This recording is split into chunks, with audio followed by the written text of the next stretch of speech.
guys, Michelle here. Hello, Daniel. OG Rose. Yeah, OG Rose. Another night. Kids are asleep. Late night chat. Yeah. We're discussing the blog Why Do Madness and Genius. Like the Tango. We hear those titles are good for Medium. You might get a star by your name, and then they'll let people read it. So we thought we'd go for a hot title. Who doesn't like Tango? Yeah. So the blog kind of looks at this correlation between genius and madness. And, if madness is the absence of thought and genius is like the presence of thought, it's kind of weird that they go together because they should share an inverse relationship.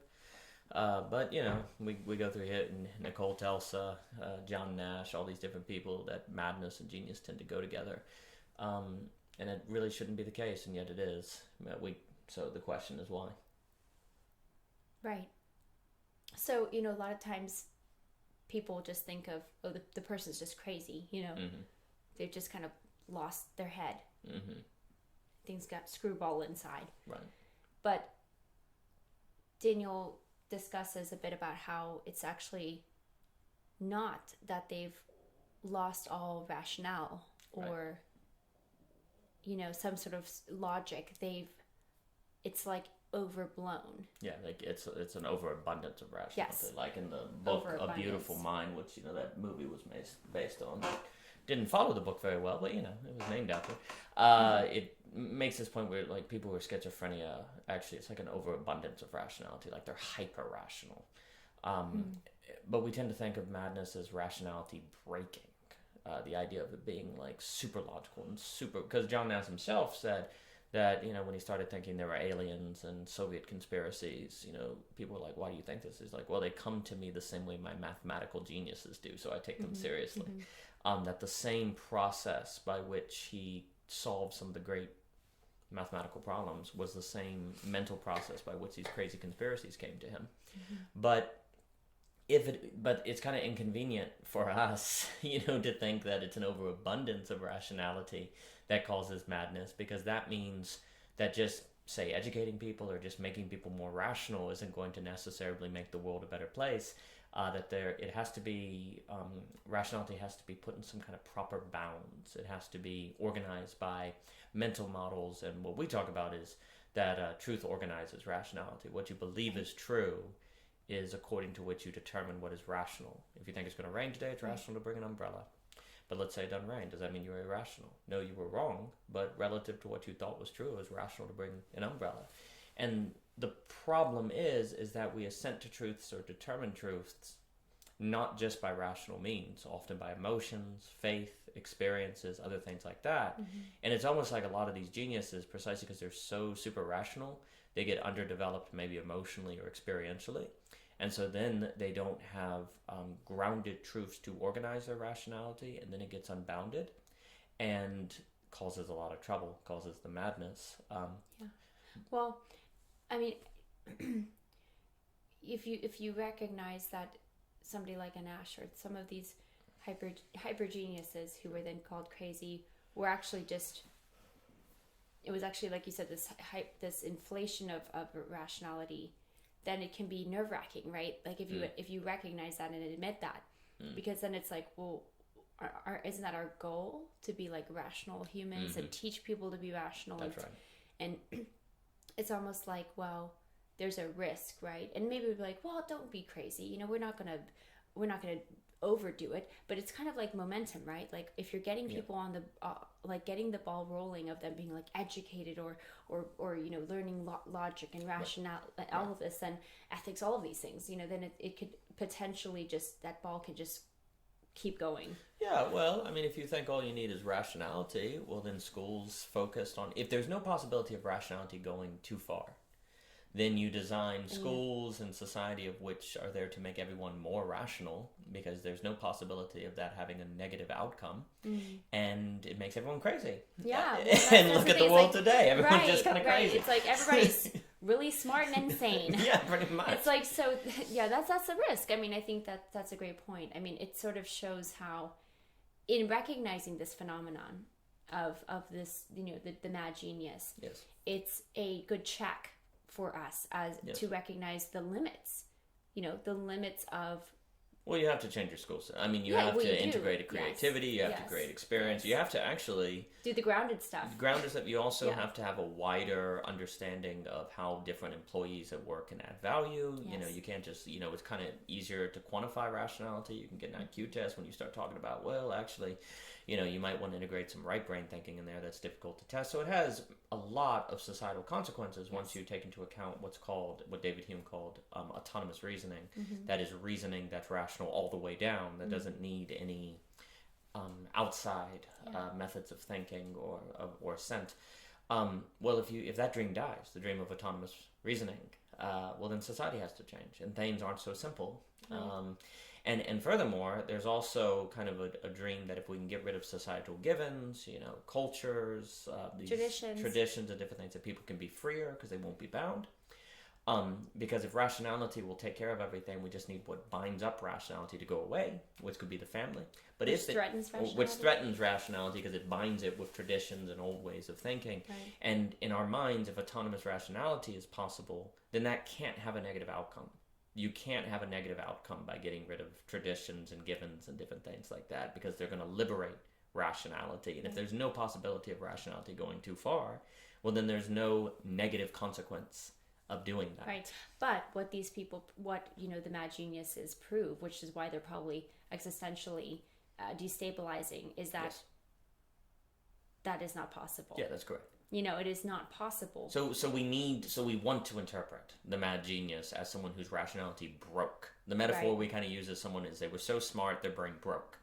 We want to think of them as like breaking down as opposed to going like on. hyperbuild. Hyper like going into infinity. Creating their That's correct, because that creates a a kind of limit to how far the quote unquote dream of the Enlightenment can take us, and that's really inconvenient. So instead we misinterpret them, which of course means we then misdiagnose them, which means they don't get good treatment. And I'm not saying that every case of mental illness can be explained this way, but even the very possibility of it being sometimes the case is enough to disprove the dream of autonomous rationality. But instead we scapegoat them, kind of in a Rene Girard way, where we misunderstand them and dismiss them. And in fact, we use them as evident. When someone goes mad, we say, well, that's why they need more rationalities. Like if they would have had rationality, they would have been saved. So it's almost super perverse, because the madness then actually becomes evidence of the need for the dream of autonomous reasoning. They're like dismissed while they're being force fed that which is causing their insanity. Yeah, well, the scapegoat mechanism is always like the outsider unifies the people together. Enemies can, become friends against a common enemy.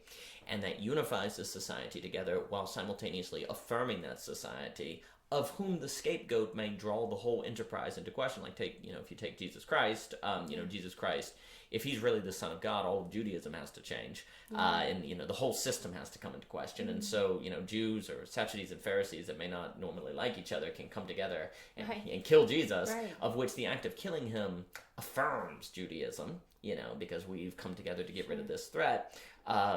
Which at the same time, one of the reasons you target that individual is because it would undermine all of Judaism. So in a very similar way, we come together against the mentally ill, define them as broken rationality, which then for us affirms the dream of rationality.